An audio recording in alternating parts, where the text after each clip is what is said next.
为期2天的美国东盟特别峰会周五在华盛顿落下帷幕。在周五的全体大会上，拜登提名了新一任美国驻东盟大使，并表示美国与东盟的关系进入了新时代。此次峰会被外界视为美国拉拢东盟国家推行印太战略的一个重要动作，但地区国家普遍表示并不愿意在中美之间选边站。新加坡前驻联合国代表比拉哈里考西坎就提醒，美国再次寻求加强与东南亚国家的联系，并不意味着美国就真的把东盟当回事，其出发点仍是自身的战略和经济利益。对此，东盟各国应抱有充分的清醒和警惕。拜登周五在美国东盟特别峰会全体大会上致辞时表示，他和东盟国家领导人在华盛顿首次举行特别峰会，标志着美国与东盟的关系进入了一个全新时代。The ASEAN centrality is the very heart of my administration's strategy in pursuing the future we all want to see, and I mean that sincerely. The Indo-Pacific is an Indo-Pacific that is free and open.Stable and prosperous and resilient and secure is what we're all seeking. 拜登还宣布提名约哈内斯·亚伯拉罕为美国驻东盟大使。约哈内斯·亚伯拉罕现任美国国家安全委员会执行秘书，此前曾担任拜登政府过渡团队执行主管一职，是拜登最信任的顾问之一。而自前总统奥巴马任命的最后一任美国驻东盟大使于2017年卸任以来，该职位一直空缺。美联社认为，拜登希望通过此次任命发出重新调整美国对东盟外交政策的信号，以团结地区相关国家对中国的迅速崛起进行所谓抗衡。那我们知道，就是从冷战之后，美国对这个东盟的政策一直是时远时近吧，他们的关系摇摆不定的。从这个克林顿政府时期呢，美国是加强了与东盟的经贸联系。那小布什政府呢，对东盟呢是集中关注在这个反恐领域，但是整体上对东盟还是有所忽视。那奥巴马上台之后提出重返东南亚、亚太再平衡，但是其实并没有多少特别实质性的举措。特朗普时期呢，美国与东盟的关系又有所回退。那拜登政府上来之后呢，就是想把这个美国与东盟关系提升到一个更高的级别。东盟国家则在特别峰会结束后发表了一份联合声明，承诺在今年11月举行的第10届东盟美国年度峰会上，将东盟与美国的战略伙伴关系升级为有意义、实质性和互惠互利的全面战略伙伴关系。声明中表示，东盟国家将与美国共同应对新冠疫情大流行，强化卫生安全，共同实现经济复苏，加强经济联系和互联互通，以及促进海事合作等。其实从去年的11月份的东盟峰会上，东盟将与中国和澳大利亚的这个战略伙伴关系提升为全面战略伙伴关系之后呢，美国也是很急迫的那我觉得从美国方面来说呢，它是处于一种与中国来竞争对东南亚影响力的这么一个考虑那从东南亚来说呢，它一直奉行的是一种大国平衡的这么一个外交战略。那这一次呢，可能东盟与美国在双边的磋商，然后可能美国也是不断的在给东盟的压力下，东盟同意承诺。此次美国东盟特别峰会是自2016年以来，美国总统首次邀请东盟领导人到华盛顿召开峰会。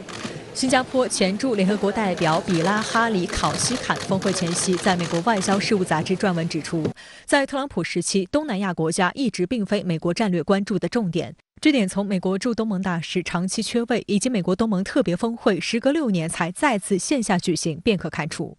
而此次峰会的意义便在于它举办的时机，在俄乌冲突正酣之际举行，这表明美国并没有忽视印太地区，愿意再次寻求加强与东南亚国家的联系。但这并不意味着美国就真的把东盟当回事，其出发点仍是自身的战略和经济利益。为此，东盟各国应抱有充分的警醒和警惕。事实上，虽然拜登曾2度与东盟领导人会晤，但都是集体会见。白宫以日程紧张为由，拒绝安排拜登与参会东盟领导人的双边会晤，甚至都没有单独会见本届东盟轮值主席国柬埔寨首相洪森。对此，洪森的一位助手相当火大。而在华盛顿的一场会见中，洪森还被人丢了一只鞋子。在出席特别峰会前一天，洪森在华盛顿探望旅居美国和加拿大的柬埔寨侨胞，在街头与支持者合影留念时，人群中忽然飞来一只鞋子，朝洪森方向扔去，所幸未击中，只是砸中了拍照者的手机，导致手机差点跌落。据外媒报道，扔鞋者是一名75岁男子。当天事后，洪森还对现场侨民发表讲话，号召大家不要被极端人士煽动。也正是在这场活动中，洪森强调，柬埔寨不会在美国和中国之间选边站。拜登周四还在招待东盟领导人的晚宴上宣布，将向东盟拨款1.5亿美元，其中的大头6000万美元将用于海上安全领域，包括美国海岸警卫队将在印太地区设立培训小组，协助东盟国家提高海岸防卫能力等。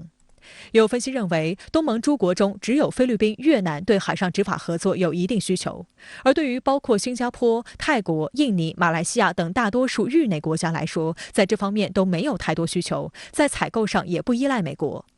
美国以海上安全名义向东盟投资，意在利用东南亚牵制中国在南海的行动，并以此为由更频繁地向南海派船派人。虽然美国是极力的强调说美国会更加的重视东盟，但是在实质上我们看到美国还是心有余而力不足。比如这一次美国提出说是要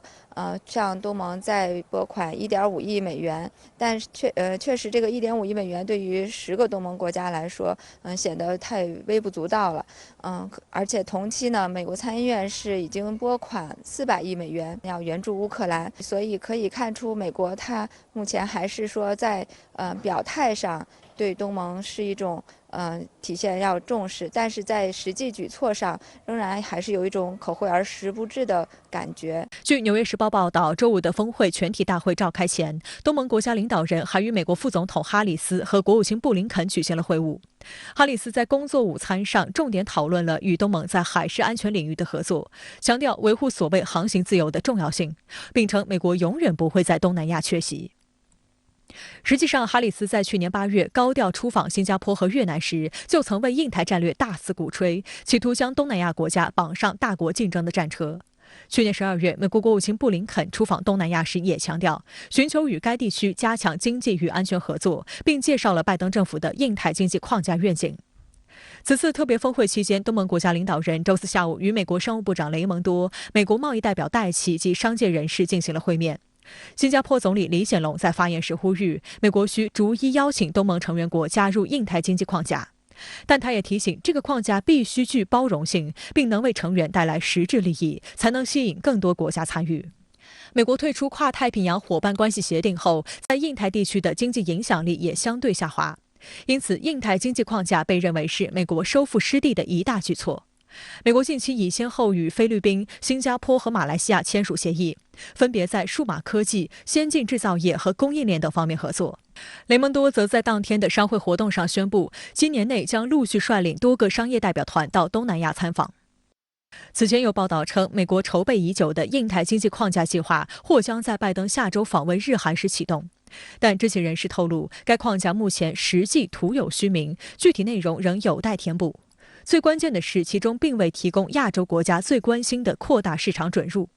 分析认为，这大概率是出于担心影响美国国内就业，充分暴露了美国将自身利益凌驾于东盟国家之上的自私本质。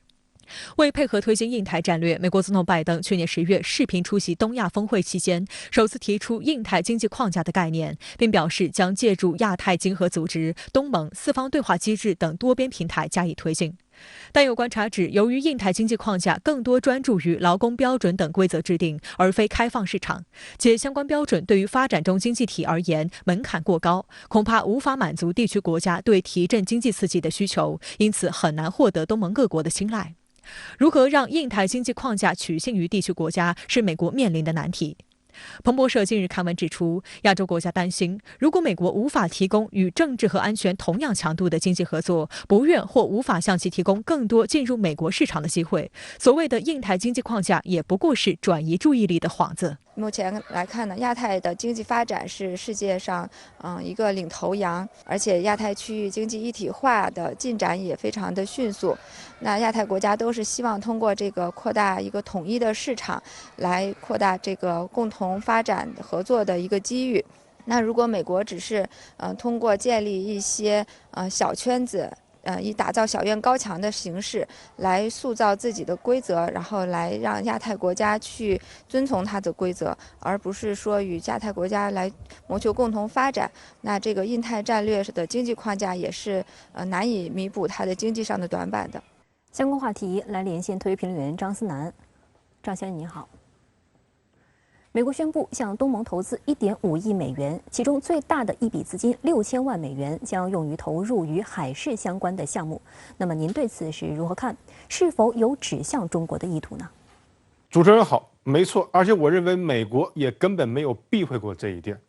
这一次美国东盟特别峰会发表的共同愿景声明中，一个字都没有提及中国。但根据路透社等外媒报道，拜登试图通过这笔1.5亿美元的投资，向东盟各国领导人表明，美国将聚焦于印太而非欧洲，聚焦于所谓中国的长期挑战，而非持续升级的俄乌冲突。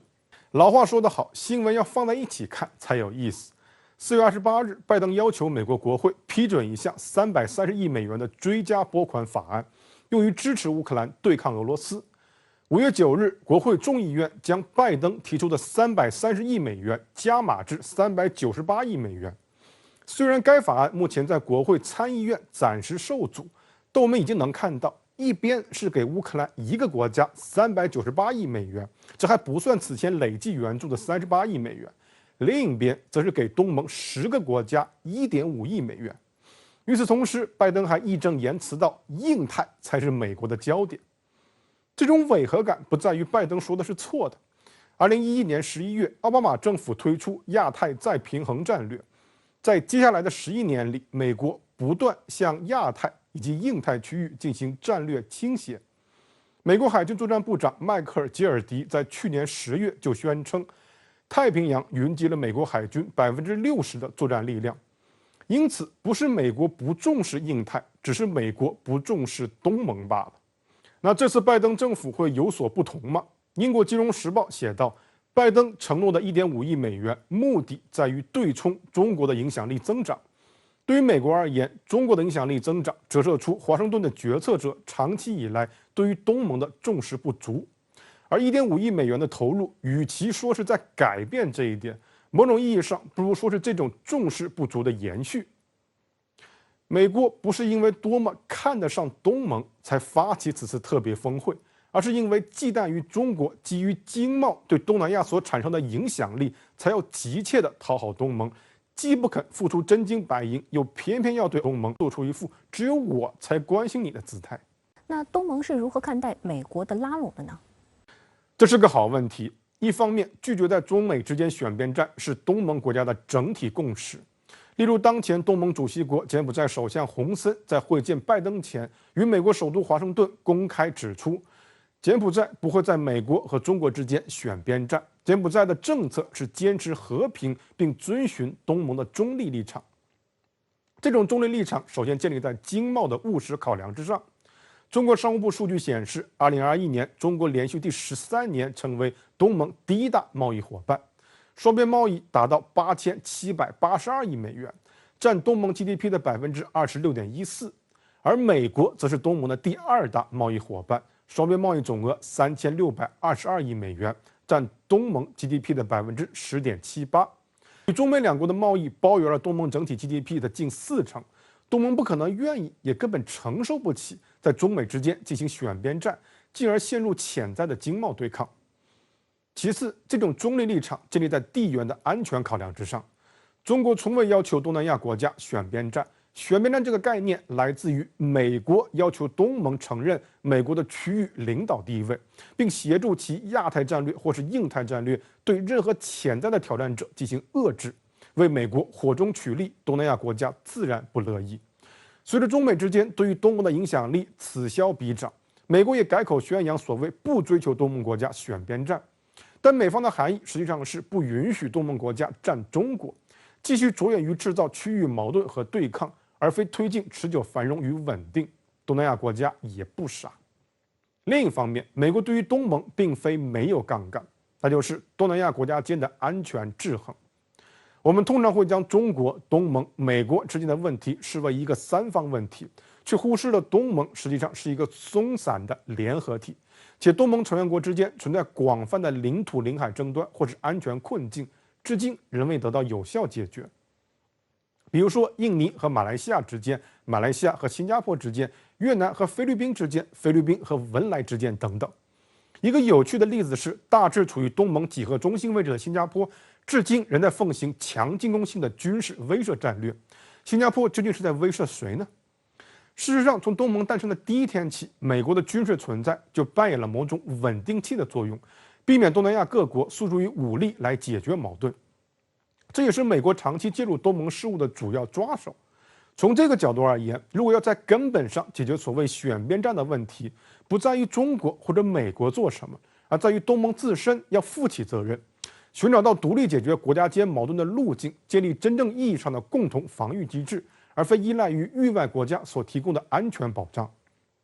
只有一个内生稳定的东盟，才能对选边站说不。而一个松散的东盟，不过是在大国博弈的夹缝间左右逢源，祈祷明天不是最终摊牌的那一天罢了。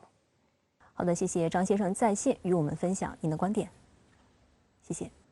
俄乌冲突进入第80天，俄美防长于周五进行了俄乌冲突以来的首次通话。同一天，乌克兰总统泽连斯基也表示，已准备好在没有中间人的情况下与俄罗斯总统普京进行对话。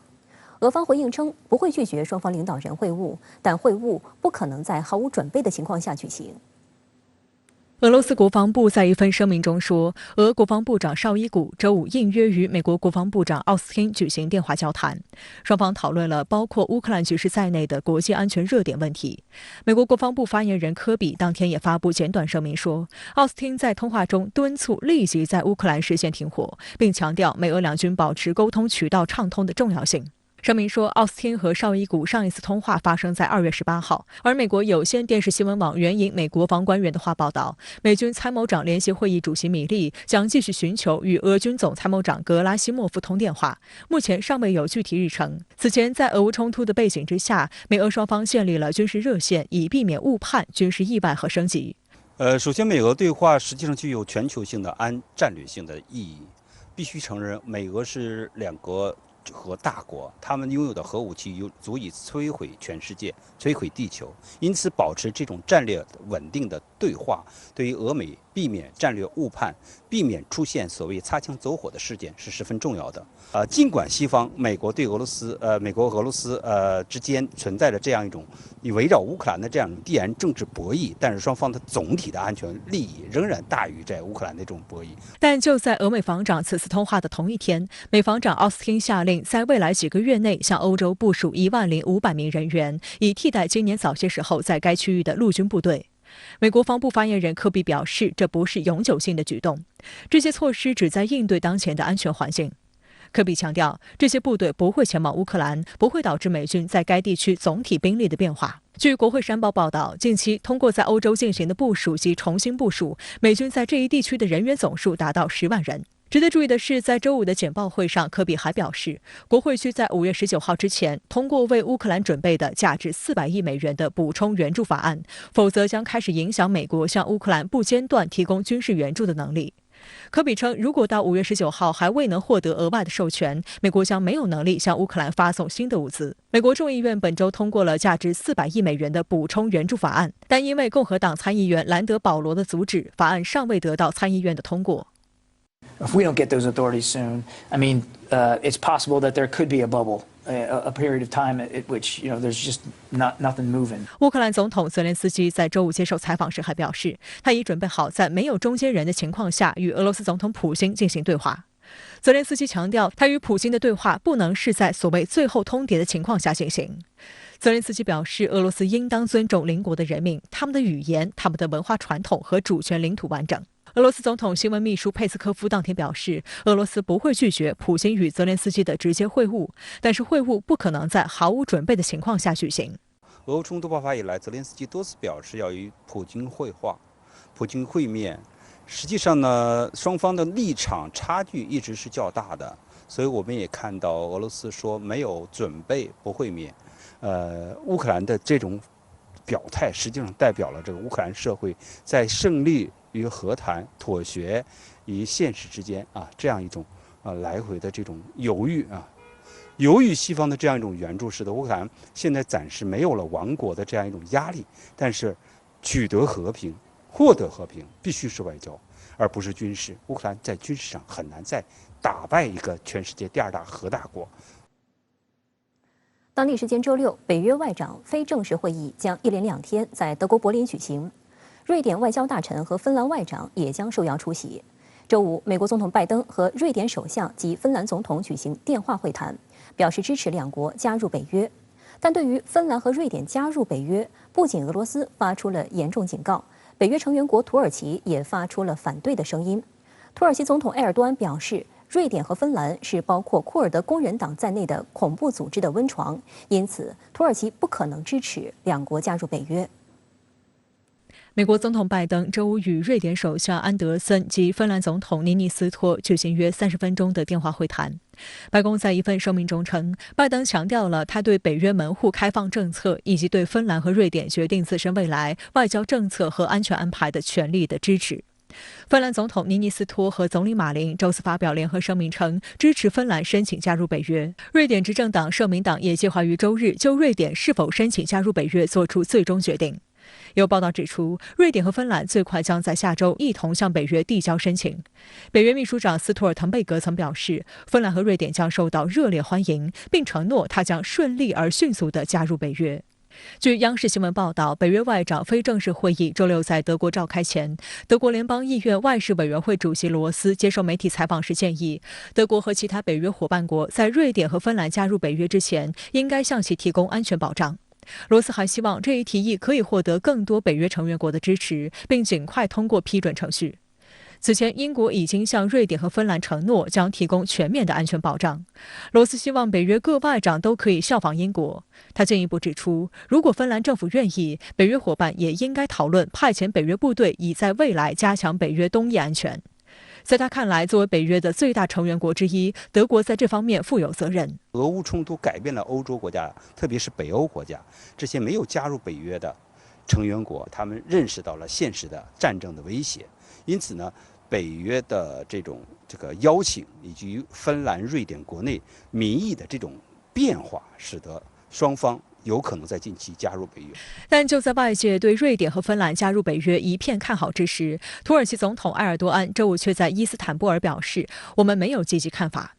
埃尔多安的理由是，两国支持被土耳其指认为恐怖组织的库尔德工人党。土耳其长期指责瑞典等北欧国家为库尔德工人党和土耳其宗教人士费特胡拉·居伦的支持者提供庇护，而瑞典国会目前有6名库尔德议员。此外，土耳其近期因为与希腊的长期矛盾，拒绝参加北约本月在希腊举行的老虎会军演，也让土耳其在北约内部成为了不稳定因素。事实上，土耳其和希腊同在1952年加入北约，但埃尔多安却声称，1952年同意希腊加入北约是土耳其犯下的一个错误。如今，土耳其不能再次犯错。而在土耳其内部也有反对北约的不断扩张的声音。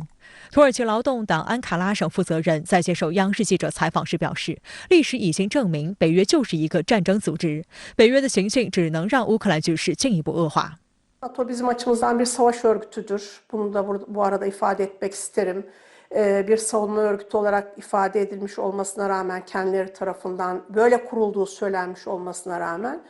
ama yakın tarihteki bütün savaşlara baktığımızda NATO'nun parmağının olduğunu biliyoruz ve bir savaş örgütü olduğunu bizim açımızdan, partimiz açısından biz böyle değerlendiriyoruz zaten.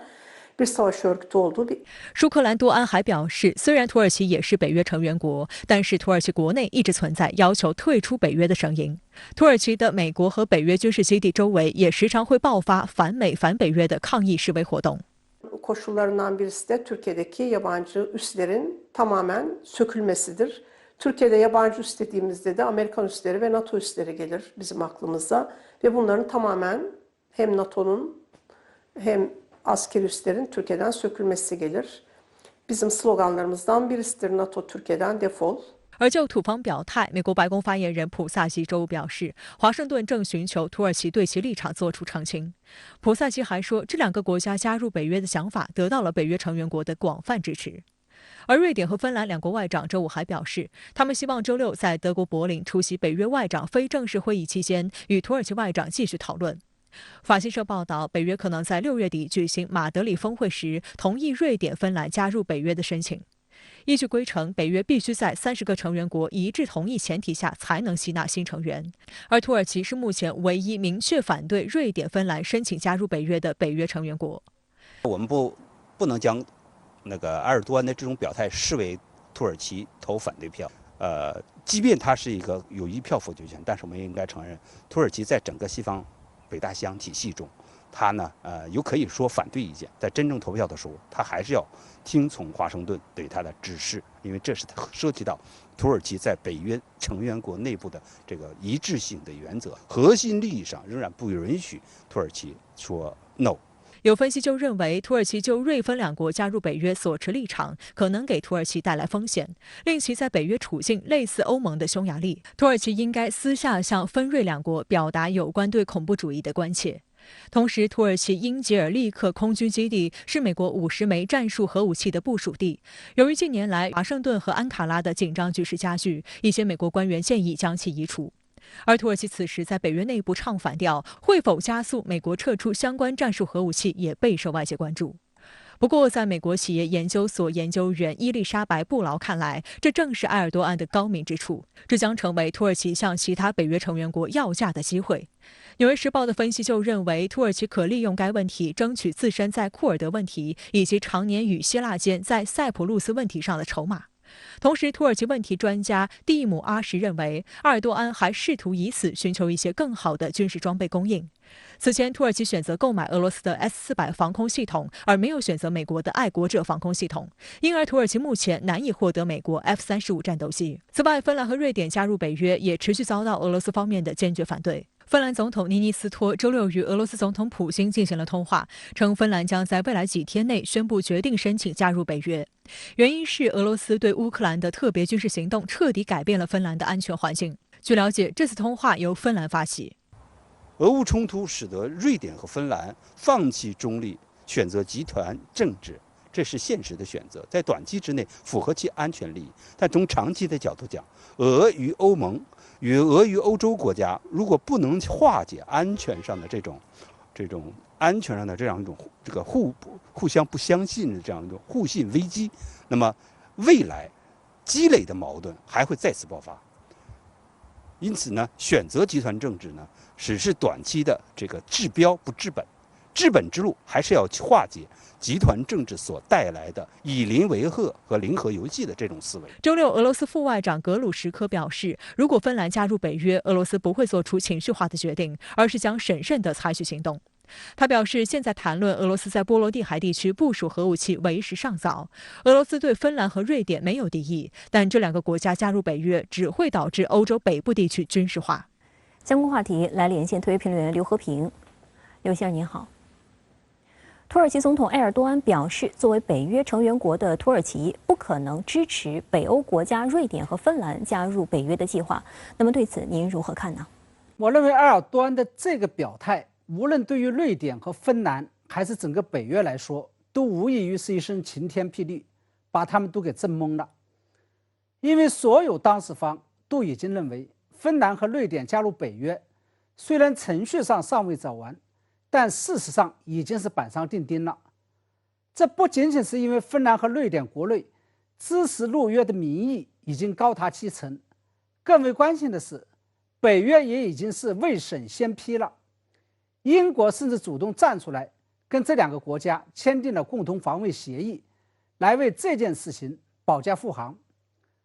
然而万万没有想到的是，半路上杀出了一个程咬金，土耳其总统埃尔多安站出来截胡了。尤其值得注意的是，埃尔多安提出的反对理由居然是瑞典和芬兰支持被土耳其定性为恐怖组织的库尔德工人党。要知道，真正支持土耳其眼中的这些恐怖组织的，其实是以美国为首的所有西方国家，当然也包括北约在内。美国与北约为了在中东地区对抗叙利亚阿萨德政权以及反抗俄罗斯，不仅给库尔德工人党提供了大量的武器，甚至还帮助其训练军队。而芬兰与瑞典只不过是跟在美国与北约后面一步一趋而已。因此土耳其这次出手，表面上针对的是芬兰与瑞典，但暗地里针对的其实是美国与北约，是在发泄这些年来对美国与北约长期支持与纵容库尔德工人党等组织的不满，并准备反将美国与北约一军。除此之外，我认为埃尔多安这次出重手，也不排除是为了在极其关键的时候暗中支持俄罗斯以及俄罗斯总统普京一把，以回报俄罗斯与普京在过去曾经给予他本人的大力帮助。因为在2016年，土耳其国内曾经发生了一起针对埃尔多本人的未遂政变。据报道，在这场未遂政变中，美国不仅没有站在埃尔多安一边，反而是暗中支持了埃尔多安的反对者。最后是俄罗斯暗中相助，让埃尔多安侥幸逃过了一劫。这就是埃尔多安后来从反俄变成亲俄的原因，也是土耳其在俄乌冲突发生以后并没有跟随北约制裁俄罗斯，甚至直立促成俄乌谈判的原因。那土耳其总统埃尔多安出手阻止芬兰和瑞典加入北约，又会对土耳其与北约的关系带来什么样的影响呢？其实土耳其与北约的关系本来就是貌合神离的。假如我们把北约比喻成一桶水的话，土耳其只不过是浮在表面上格格不入的一滴油。首先，早年土耳其加入北约其实就是一件非常突兀的事情。要知道，北约这个军事组织是根据德国哲学家康德的和平理论来构建的，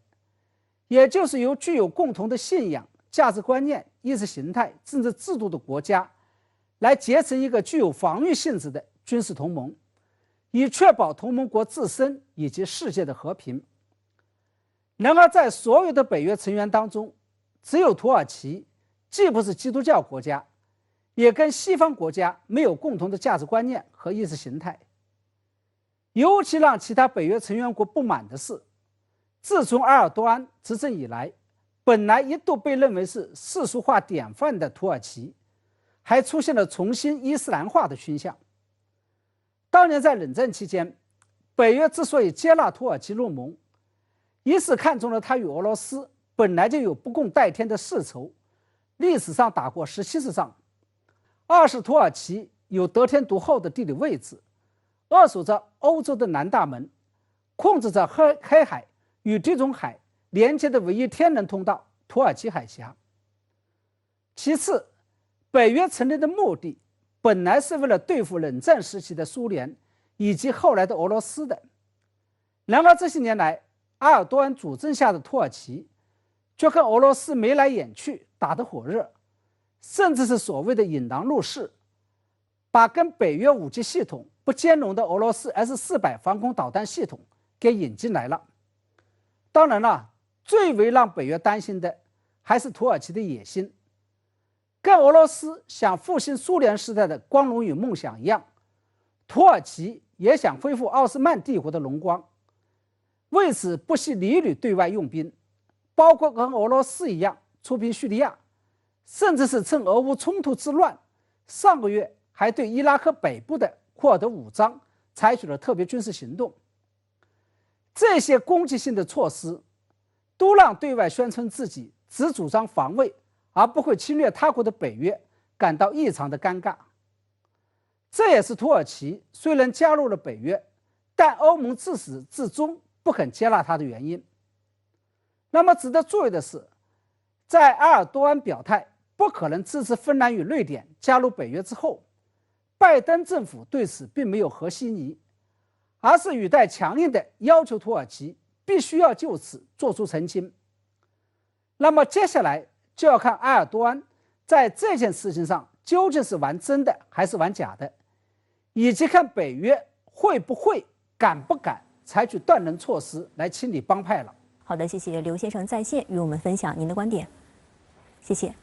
滨海战斗舰曾被捧为美国对华的一种军事威慑力量，但从自由级滨海战斗舰的传动齿轮存在材料上的缺陷、反潜作战任务模块组件使用问题被曝光而逐渐淡出人们视线后，另一型独立级滨海战斗舰日前也被美媒曝光，过半舰只存在结构性缺陷，使得美国海军下令严格限制其航行速度和适应海况，以免扩大舰体存在的裂缝。作为冷战结束后美国海军进行由海向陆战略调整的产物，美滨海战斗舰自服役起一直面临众多问题，甚至不得不齐田退役，这也让美军十分难堪。美国防务新闻周三披露，根据海军时报获得并得到海事官员证实的内部记录，美国海军有近半的独立级滨海战斗舰中存在结构性缺陷，导致多艘舰艇出现船体裂缝，海上航行速度受限。美国海军海上系统司令部发言人艾伦·巴里伯在声明中表示，2019年年底首次发现独立级滨海战斗舰上的结构高应力区域存在裂缝，特别是该级2号舰科罗纳多号的问题最为明显。根据巴里伯的说法，现役13艘独立级滨海战斗舰中已经有6艘出现这种裂缝。独立级滨海战斗舰奥马哈号也是船体出现裂缝的船只之一。受此影响，奥马哈号被禁止在4级海况，也就是最高海浪高度为2.5米的情况下，以每小时15节以上的速度行驶。但太平洋的天气和海洋条件普遍超过了奥马哈号的耐波极限，这意味着该舰的实际作战能力堪忧。4级海况实际上并不是很大的一个海况情况，15节啊，这是非常低的一个航速，那就意味着呢，独立级滨海战斗舰呢，基本上在战时不会执行呢什么样作战任务的。基本上没有什么太大的用处。值得注意的是，这一消息揭露之际，美国海军仍在处理自由级滨海战斗舰的动力系统缺陷问题。美海军部门领导人试图提前数年让这些滨海战斗舰退役。作为美国海军原先为21世纪海战设计的新概念战舰，滨海战斗舰包括2个变种，采用传统舰型设计的自由级和3体船舰型的独立级。美国智库战略与预算评估中心高级研究员杨范托尔说，滨海战斗舰2个变型都存在严重问题的事实令人震惊。自由级的问题是动力系统的齿轮箱长期存在问题，导致多艘舰艇在巡航中趴窝。2013年4月，自由级滨海战斗舰首舰自由号被派驻新加坡樟宜海军基地，被外界普遍视为美国重返亚太战略的一部分。不过，初来乍到的自由号似乎有些水土不服。同年7月，就因再次出现电力故障而不得不临时退出新加坡联合军演。而如今，独立级又被爆出存在结构性问题。如此严重的故障现状，给美国海军提出了一个难题：是否还值得花费重金和时间对整个滨海战斗舰进行全面更新和维修？据美国白宫公布的2023财年国防预算报告显示，美海军要求将包括9艘自由级滨海战舰在内的24艘船舰退役，以节省约36亿美元的经费。去年7月，美军已将服役仅11年的独立号滨海战斗舰退役，随后又在9月底将服役仅13年的自由号退出现役。而这些不同的滨海战斗舰原计划都可以服役约25年。滨海战斗舰在当年设计的时候，它主要是在别人的家门口去进行作战嘛。然而呢，时间的推移技术的发展呢，让美国海军发现自己原先的想法是落空了。那对方的防御能力是越来越强，那么使得呢滨海战斗舰呢在近海基本上很难去进行活动了。那再加上呢，使用过程中所暴露出来的各种的缺陷，技术上的这些问题，美国海军的对此就是越来越不满意。为此，近年来，美国海军逐步缩减其建造规模，并不断增派航母驱逐舰以及核潜艇等重器到亚太，以求重新掌握该地区的主导权和军事主动权。但这样做也给本地区的安全带来更大风险。近几年来，美军巡洋舰、驱逐舰连续在亚太发生撞船事故。去年10月，美军核动力潜艇康涅狄格号就在南海发生了严重的水下撞击事件。外界预计至少1年时间才能完全修好，之后还必须经过测试等一系列程序，才能重新投入战备，并恢复在亚太部署。今年1月，美军卡尔文森号航母打击群高调在南海演习的第一天，一架 F-35C 舰载机就在着舰时发生事故，造成7人受伤，飞行员被迫弹射逃生。对此，中国国防部早前回应称，这一系列事件说明，美方不仅没有成为航行和飞越自由的维护者，反而成了麻烦制造者和事故制造者。我们认为，南海理应成为和平之海、友谊之海、合作之海，而不是个别国家好勇斗狠的狂野西部。美方应立即停止长期以来实施的大范围、高频度军事活动，否则